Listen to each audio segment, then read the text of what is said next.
안녕하세요 여러분. 오늘은 성탄절입니다. 예수님께서 태어나신 날이죠. 저희 한사람교회에서는 교육부에서 가정에서 드리는 대림절이라고 해서 4주간의 성탄절을 기다리는 시간을 가졌습니다. 왜 가졌냐? 그렇게 해야 성탄절의 참 의미를 좀 깨닫고 느낄 수 있겠다 싶었어요. 우리가 쓰는 달력은 1월부터 12월까지 시작이 되죠. 근데 교회 달력, 교회력이라는 것에서는 12월부터 11월까지 마무리를 짓습니다. 왜 12월부터 시작하느냐? 12월이 대림절이거든요. 그 대림절은 성탄절을 준비하는 거예요. 즉 예수 그리스도께서 태어나심을 준비하는 기간이 가장 처음이에요. 예수님의 탄생이 처음이라는 거죠. 여러분들은 성탄절 하면 가장 먼저 떠오르는 것이 뭔가요? 교회 다니는 사람들은 교회가 떠오르고 예수님이 떠오르고 고요한 밤, 거룩한 밤 이런 것들이 떠오를 거예요. 그런데 교회 다니지 않는 사람들한테는 성탄절 했을 때 축제, 즐겁게 노는 날, 빨간 날, 즐거운 분위기, 그리고 흥겨운 음악, 화려한 조명이 떠오를 겁니다. 그런데 이 영향을 교인들이, 교회 다니는 사람들이 받은 것 같아요. 그래서 교회 다니는 사람들도 성탄절 했을 때 산타, 분위기, 가족과 함께 노는 것, 이런 것들을 먼저 생각한다라는 거예요. 그런데 분명한 건 성탄절에는 주인공이 있어요. 그런데 세상에 물들다 보니 이 주인공이 점점 흐려져요. 그래서 주인공이 빠진 성탄절을 보내는 경우가 진짜 많다라는 거예요. 성탄 행사하기에 바쁘고요. 화려하게 조명 달아놓기에 바쁘고요. 그리고 교회 예쁘게 꾸며놓기에 바쁩니다. 성탄절 예배 마치면 뭐 하고 놀지 그 생각이 가득 차 있습니다. 그러나 여러분, 분명한 건 성탄절에는 주인공이 있다는 겁니다. 그 주인공은 예수님입니다. 그럼 그 예수님이 누구냐에 대해서 베드로가 정확하게 이야기를 해놨습니다. 주는 그리스도시고 살아계신 하나님의 아들이십니다 라고 고백했죠. 예수님께서 그 고백을 듣더니 칭찬하셨습니다. 그리고 그건 네가 한 게 아니라 성령께서, 하나님께서 알려주신 고백이다. 즉 정답이었어요. 예수님에 대한 정답이었어요. 주는 그리스도십니다 라는 것, 그리스도는 기름 부음 받은 자를 뜻하는데요, 주님은 이 세상 온 만물을 통치하시는 기름 부음 받은 왕이십니다. 주님은 하나님과 나와의 인간의 관계를 화해시켜주는 기름 부음 받은 제사장이십니다. 주님은 하나님의 말씀을 선포하고 천국 복음을 전하는 예언자, 선지자, 기름 부음 받은 자이십니다 라는 고백입니다. 그리고 또한 그리스도라는 것은 멸망당할 우리를 멸망치 않고 영생에 이끌게 하는 구원자, 구세주, 메시아라는 뜻이 있습니다. 그리고 하나님의 아들이라고 고백했죠. 죽은 신의 아들이 아니에요. 하나님의 아들, 신의 아들, 신이라는 겁니다. 우리가 믿는 하나님, 예수님의 아버지라고 불리는 그 하나님은 살아계신 분이고 예수님은 그분의 아들이라는 겁니다. 주님은 완전한 인간이지만 완전한 신이시다. 그것이 주님에 대한 베드로의 고백이자 우리가 마음속으로 해야 할 고백입니다. 자, 그리스도시고 살아계신 하나님의 아들이신 예수님이 성탄하시는데 그 소식을 들었던, 누가복음에 보면 세 무리가 있어요. 첫째는 헤롯 왕입니다. 자, 이 헤롯 왕은 예수님께서 태어나신다는 소식을 듣고 걱정하고 두려워했습니다. 내가 지금 왕인데 유대 땅 베들레헴에서 유대인의 왕이 태어난다니, 내가 왕인데. 그래서 심기가 많이 불편했어요. 그리고 거짓말을 하죠. 박사들에게 당신들이 위치를 알아내거든 내게도 알려주시오. 왜냐? 나도 가서 경배해야 되지 않겠습니까? 헤롯 왕은 예수님의 탄생을 기다렸는데 예수님을 죽이려고 기다렸어요. 또한 백성들이 있습니다. 이 백성들은 예수님이 태어나신데, 유대인의 왕이 태어나신데, 그럼 우리를, 이 지긋지긋한 로마 속에서 우리를 구해주겠지 라고 생각을 한 겁니다. 야, 우리나라 이제 잘 될 수 있겠구나, 나 좀 편하게 살 수 있겠구나 라는 것이 백성들의 마음이었어요. 또한 더러는 아무 관심이 없어요. 예수님이 오던, 유대인의 왕이 태어나던 말던, 나 지금 먹고 사는 게 바쁜데, 내 삶이 지금 힘든데 그런 거 신경 쓸 새가 어디 있겠습니까? 그런 반응을 보였다는 거예요. 그리고 세 번째 무리, 동방에서 올라온 박사들입니다. 자, 이 박사들은 먼 나라에서부터 별을 보고 예수님의 탄생을 위해서 찾아왔습니다. 그리고 보물상자에 황금과 유향과 몰약, 내가 드릴 수 있는 최고의 것을 가지고 나왔어요. 그리고 예수님을 보자 엎드려 경배했습니다. 여러분은 성탄절을 어떤 모습으로 지켜오셨고 기다렸나요? 헤롯 왕처럼 예수님을 죽이려고 하는 사람은 없겠죠. 그러나 코로나로 인해서 교회 가기만 해봐라, 성탄절 때 교회 가기만 해봐라 라고 마음먹고 지켜보는 사람들, 그렇게 기다리는 사람들도 덜어 있을 겁니다.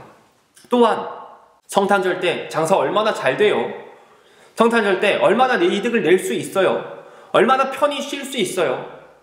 얼마나 즐겁고 내 기분이 좋아요?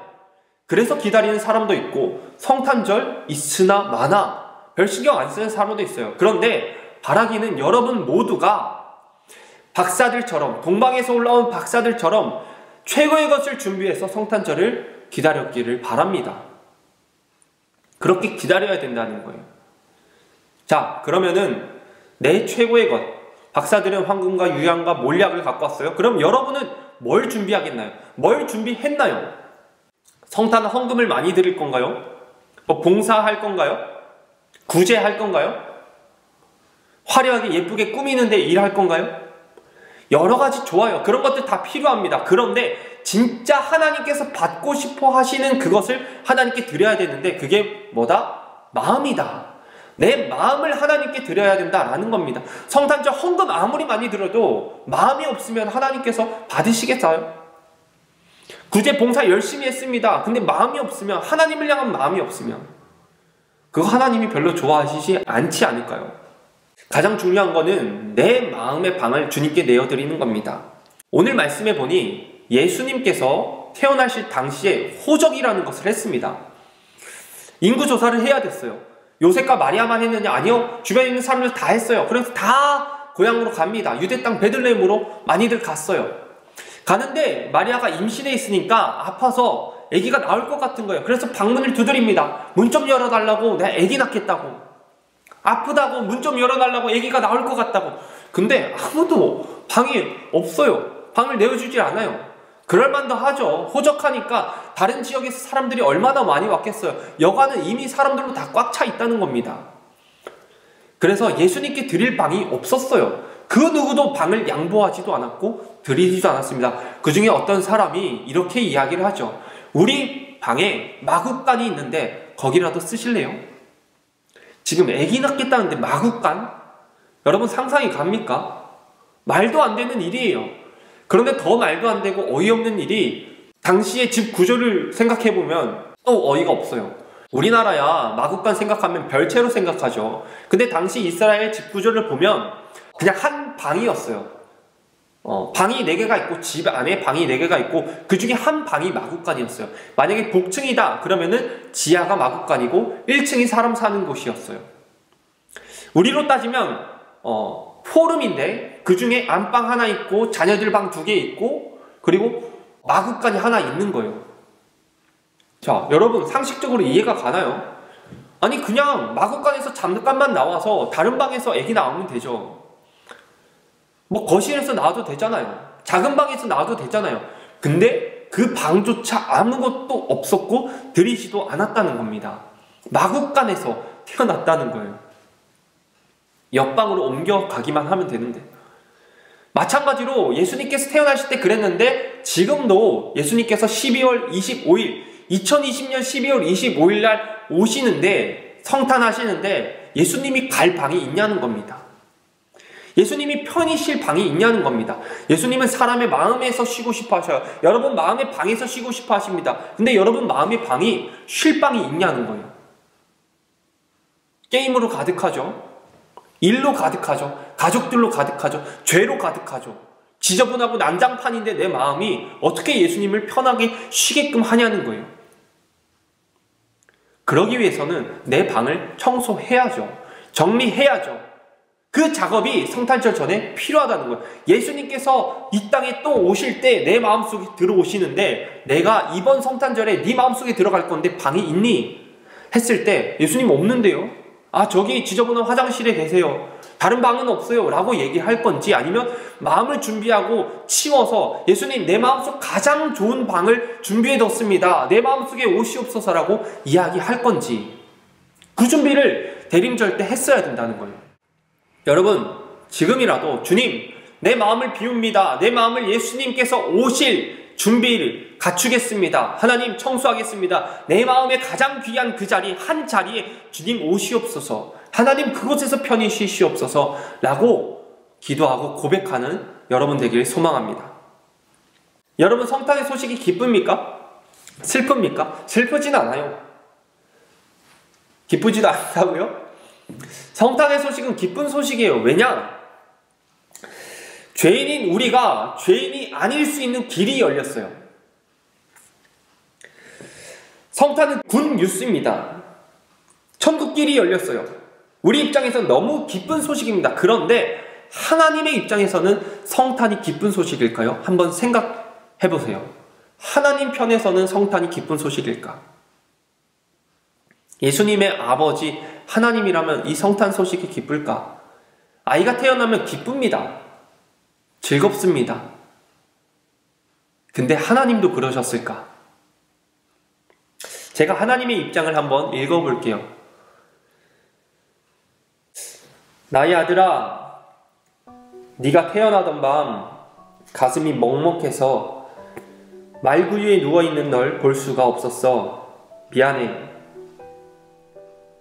사랑하는 아들아, 네가 아프지 않길 바라지만 네가 걸어갈 십자가의 길은 좁고 많이 다칠 거야.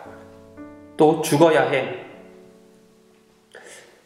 그렇지만 자꾸만 내 눈앞에 너로 인해 얻게 될 나의 자녀들이 너의 사랑스러운 얼굴과 함께 아른거려. 아들아, 많이 미안해. 나는 네가 걸어가는 길 끝에 두 팔 벌려 널 품에 안고 기뻐할 그날을 기대한단다. 그래서 네가 태어나 참 기쁘단다. 어떠세요? 하나님의 마음. 세상에 죽으라고 아들을 보내는 사람이 어디 있겠습니까? 왜 예수님께서 성탄하셨나요? 왜 하나님께서 그렇게 하기로 마음먹으시고 예수님께서 왜 그 마음먹으신 것에 순종하여서 성탄하셨나요? 그건 예수님을 통해 얻게 될 무언가가 있다는 겁니다. 예수님이 성탄하셔서 좁은 길을 걸음으로써 얻게 될 게 있다는 거예요. 하나님의 아들이 죄투성이인 인간의 몸을 입고 십자가에 달려 돌아가심으로써 얻게 될 게 있다는 겁니다. 그게 뭐냐? 바로 당신, 바로 여러분, 나. 그거 하나 바라보고 성탄하시고, 그거 하나 바라보고 온갖 고난 참으시고, 그거 하나 때문에 십자가 달려 죽으셨지 않습니까? 정말 사랑이 듬뿍 담아있는 게 성탄이에요. 여러분, 우리 인간은 너무나도 연약해서 이 깊은 사랑의 성탄을 대림절 4주간의 기간을 거치지 않으면, 열심히 시간을 정해놓고 묵상하지 않으면 잊고 살아간다는 겁니다. 그냥 성탄절 행사로 끝난다는 거예요. 주님의 사랑은 이렇게 깊고, 이렇게 뜨거운데, 이렇게 진실된데, 이렇게 진심인데, 그 사랑을 가볍게 여기고 끝나버리기 때문에, 여러분, 이번 성탄절 하나님의 사랑이 느껴지길 소망합니다. 예수님의 사랑이 느껴지길 소망합니다. 여러분을 사랑하는 주님의 사랑이 진하게 전달되길 소망합니다. 예수님은 바로 당신 때문에 성탄하셨습니다. 당신 한 명 살리고자, 당신 한 명 구원하고자 성탄하셨다는 거예요. 죽는 거 알면서, 고난의 길인 거 알면서 당신을 너무 사랑하니까 성탄하시기로 마음 먹으셨다는 겁니다. 여러분, 주님의 사랑 여러분께 전달되길 소망합니다. 대림절 4주 잘 오셨습니다. 여러분, 성탄절 때 정말 그 사랑을 느껴야 됩니다. 여러분 때문에 성탄하셨습니다. 여러분 한 명 살리고자 하셨습니다. 가슴이 먹먹해지고 미어지고 말구유에 눕힐 수밖에 없지만, 십자가의 길이 예비되어 있지만, 죽어야 되지만, 고난 받아야 되지만, 좁은 길, 좁은 문으로 들어가야 되지만, 다 알면서도 여러분 한 명 살리고자 성탄하셨다고요.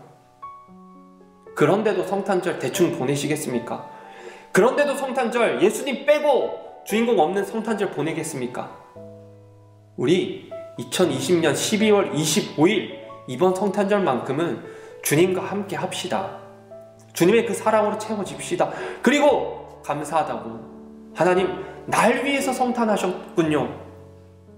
나 한 명 구원하고자 성탄하셨군요. 나 천국 보내려고 성탄하셨군요. 감사합시다. 그런 성탄절 보내기를 진짜 간절히 축복합니다.